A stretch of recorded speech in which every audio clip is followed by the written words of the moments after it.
तो hello everyone, AIIMS Delhi की तरफ से जो निर्णय लिया गया है सीआरई 6 को लेके, मतलब अब आपको तीन तीन स्टेजेस को पार करना पड़ेगा। प्रीलिम्स भी होगा, मेंस भी होगा और थर्ड स्टेज में आपका स्किल टेस्ट भी हो सकता है, प्रैक्टिकल टेस्ट भी हो सकता है। मतलब अगर आपने कोई भी कोर्स किया हुआ है, चाहे आपने जीएनएम किया हुआ है, बीएससी नर्सिंग किया हुआ है, डीएमएलटी फार्मा का कोई कोर्स किया हुआ है, तो यहां पे इन्होंने नोटिफिकेशन में साफ लिखा हुआ है भाई, ये जो अपडेट निकल के आई है इसमें इन्होंने कहा है कि दिल्ली एम्स ने जो निर्णय लिया है, अच्छे स्किल कर्मचारी ना मिलने के कारण खुद की रिक्रूटमेंट एजेंसी बनाने का निर्णय ले लिया है। मतलब अब आप ये तीन तीन एग्जाम कंडक्ट करवाएंगे।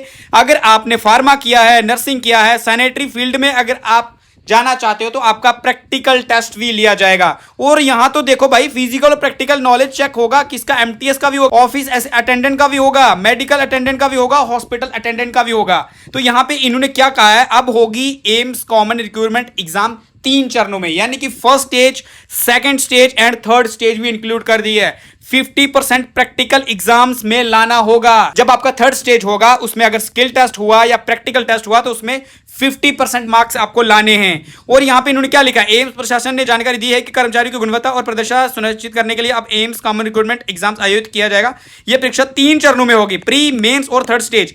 इनमें कम से कम 50% जो है आपके एक्चुअल एग्जाम्स में लाना अनिवार्य होगा। अब ये सब इन्होंने क्यों किया है, क्योंकि इन सबको लगता है इसमें जो फर्जी दस्तावेज होंगे एंड उनकी जो जांच है वो आसानी से हो जाएगी।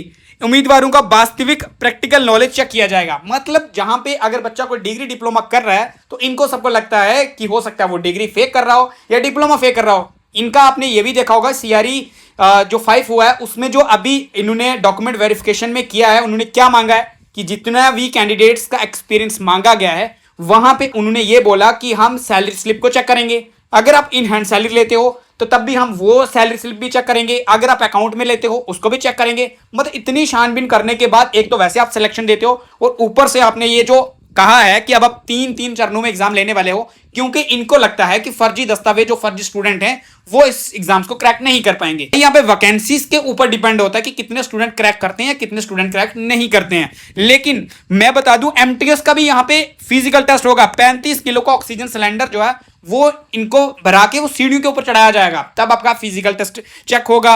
उसमें सीपीआर देना आपका चेक किया जाएगा, स्लिंग्स पट्टी बांधना आदि प्रैक्टिकल होगा। मुझे लगता है कहीं ना कहीं कंपटीशन कम भी होगा, लेकिन डर जो स्टूडेंट्स के अंदर स्टार्टिंग में होगा सीआरई 6 को लेके।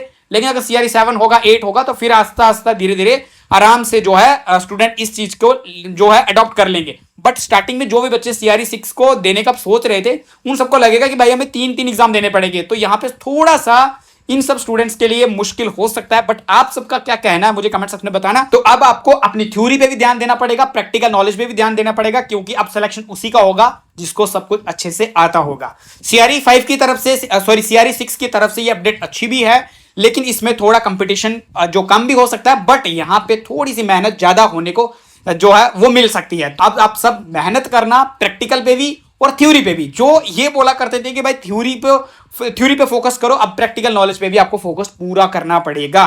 तो सीआरई 6 की अपडेट को लेके अब आप क्या कहना चाहते हो कमेंट सेक्शन में बताना, और किस एग्जाम्स की प्रिपरेशन कर रहे हो। ऐसे ही चैनल को सब्सक्राइब जरूर कर लेना, कमेंट करके जरूर जाना कि आप किस एग्जाम्स की प्रिपरेशन कर रहे हो।